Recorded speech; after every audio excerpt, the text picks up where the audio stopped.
Hai, Assalamualaikum warahmatullahi wabarakatuh. Semoga kita selalu dalam lindungan Allah Subhanahu wa Ta'ala, Tuhan yang Maha Esa. Kali ini kita berjumpa lagi bersama saya Ari di channel KP Kapo 87. Kali ini kita akan menceritakan sebuah film dari Korea lagi yang berjudul Christmas Carol yang dirilis tahun 2022 yang lalu, tepatnya pada bulan Desember. Menceritakan remaja yang sengaja melakukan kejahatan agar dapat masuk ke dalam penjara atau tahanan guna untuk mencari orang-orang yang telah membunuh adiknya. Nah, langsung saja kita ke cerita filmnya.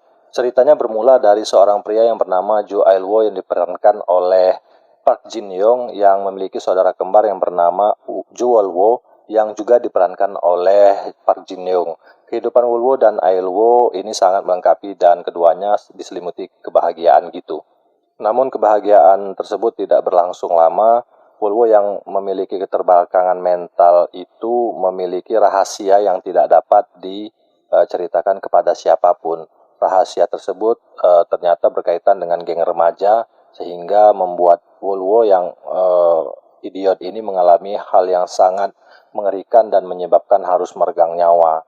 Perlu kita ketahui sebelumnya bahwa Wol-woo ini adalah anak dengan keterbelakangan mental, guys. Oleh karena itu, Wol-woo ini kerap kali mengalami bullying dan perlakuan-perlakuan buruk lainnya dari orang-orang di sekitarnya. Kemudian Ail-woo harus menjadi seorang remaja yang kuat dan kemudian menjadi sangat temperamen karena harus menjaga adik kembarnya yang idiot itu beserta neneknya. Dan mereka berdua ternyata sudah tidak memiliki orang tua kecuali hanya nenek semata. Kejadian bermula di sebuah pagi di saat Natal. Wol-woo tiba-tiba ditemukan dalam kondisi tak bernyawa di sebuah tong di atas loteng sebuah bangunan. Setelah dilakukan investigasi, ternyata kematian Wol-woo itu kemudian ditetapkan sebagai kecelakaan biasa oleh polisi. Namun sang kakak Jo Ail-woo tidak bisa menerima hasil investigasi tersebut karena ia melihat di sekujur tubuh adiknya Wol-woo saat itu banyak sekali lebam-lebam seperti telah dianiaya sebelum ia meninggal dunia. Setelah kematian Wol-woo itu yang menurut kakaknya itu tidak adil, Ail-woo kemudian selaku kakak saudara kembar memutuskan untuk kemudian membalas dendam. Hingga kemudian ia memutuskan untuk mencari tahu sendiri siapa yang telah tega membunuh dan menganiaya adiknya tersebut. Jo Ail-woo hanya memiliki satu petunjuk mengenai kematian sang saudara kembarnya itu yang ia gunakan untuk mencari sang pembunuh. Satu-satunya petunjuk yang ia miliki adalah orang yang ia dengar ketika terakhir kali berbicara melalui telepon dengan sang saudara kembar sebelum sang saudara kembar ini meninggal dunia. Saat ini para penjahat itu diyakininya sudah menjalani hukuman di sebuah penjara remaja. Nah, sebagai info saja bahwa di Korea itu pelaku pembunuhan yang di bawah umur tidak dapat dihukum melainkan harus diberikan sebuah pembinaan gitu. Agar bisa menemukan siapa pelakunya, Jo Ail-woo kemudian dengan penuh niat melakukan kejahatan yang membuatnya bisa masuk penjara remaja itu. Setelah Ail-woo masuk di penjara remaja itu, perjalanan mencari barang bukti sekaligus untuk eksekusi mati yang ingin dilakukan Ail-woo pun mulai dilakukan. Namun tak disangka-sangka, ternyata Ail-woo malah menemukan banyak kejutan-kejutan di sana. Dari mulai bertemu guru diktator yang semuanya kudu diturutin, guys. Siapa saja yang bersalah dan membuat onar langsung disiksa dengan cara brutalnya. Dan guru ini juga mendukung murid-murid yang membayarnya atau menyogoknya dan kemudian dibersenjatainya untuk menyiksa murid-murid lainnya yang ada di tahanan tersebut. Dan di sana juga terungkap sebuah fakta bahwa sahabat sang adik pun ikut terseret dalam kasus kematian Wol-woo pada saat itu.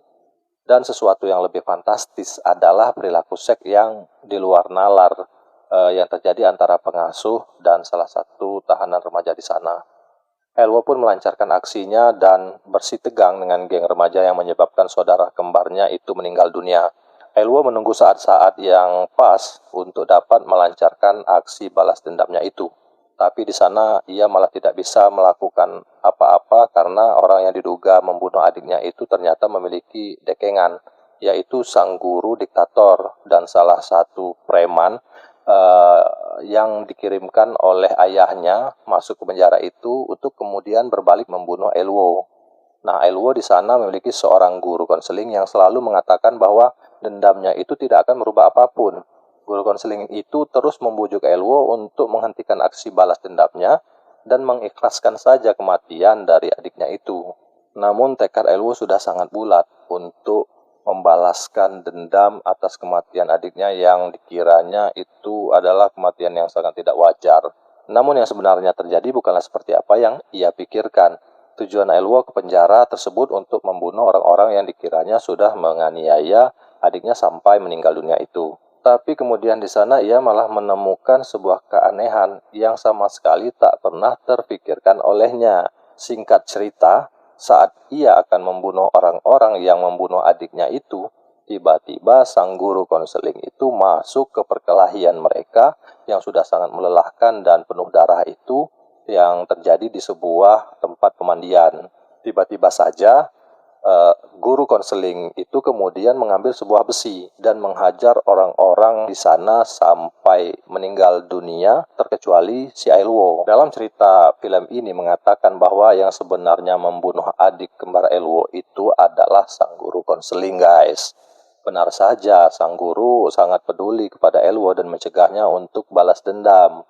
Ternyata ada udang di balik batu. Sang guru konseling itu ternyata waktu itu menyukai adik kembar Elwo yang memiliki keterbelakangan mental itu.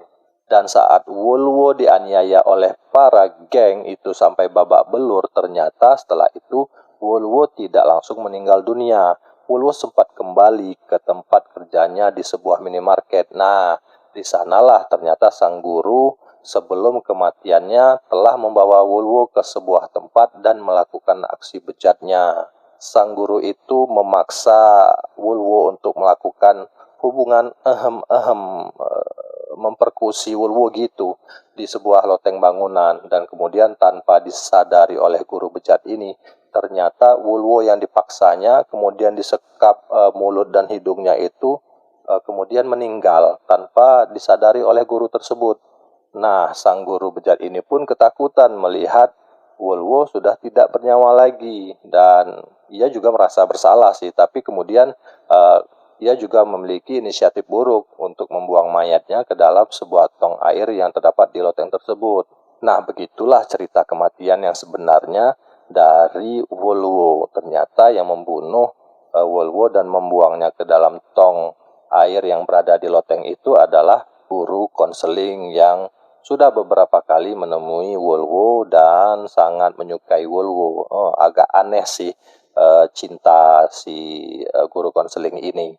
Kemudian Elwo yang telah bebas mendatangi sang guru yang sedang menjalani masa tahanannya setelah membunuh beberapa orang murid tahanannya itu. Elwo kemudian menanyakan apa yang sebenarnya terjadi kepada sang guru.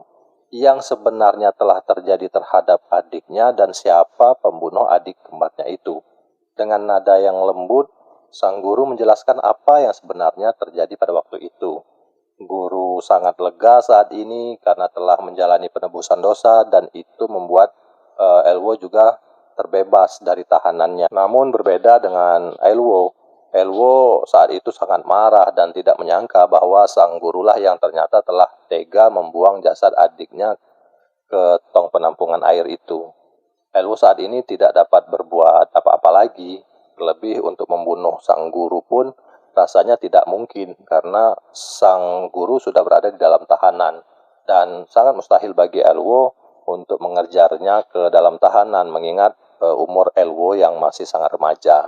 Kini sang guru harus menjalani masa tahanan selama 4 tahun di dalam penjara dan sepertinya keadaannya tidak akan aman-aman saja. Karena guys, ayah dari seorang tahanan remaja yang ia bunuh tidak terima atas kematian anaknya itu dan kemudian mengirimkan seorang pembunuh bayaran yang akan membunuhnya di dalam penjara itu. Akhirnya Elwo mendapatkan sebuah jawaban dari kematian adik kembarnya itu. Cerita film pun berakhir. Nah, begitulah cerita dari film kita kali ini. Semoga ceritanya dapat menghibur para penikmat cerita film. Dan saya ucapkan semoga kita selalu dalam lindungan Allah Subhanahu wa Ta'ala. Namun sebelum saya akhiri, saya mohon untuk yang belum subscribe, silakan subscribe dan like serta share video-video dari channel KP Kapo kepada saudara dan kepada sahabat ataupun kepada keluarga agar kita dapat menonton review-review film yang lainnya. Terima kasih atas segala perhatian. Saya ucapkan wassalamualaikum warahmatullahi wabarakatuh.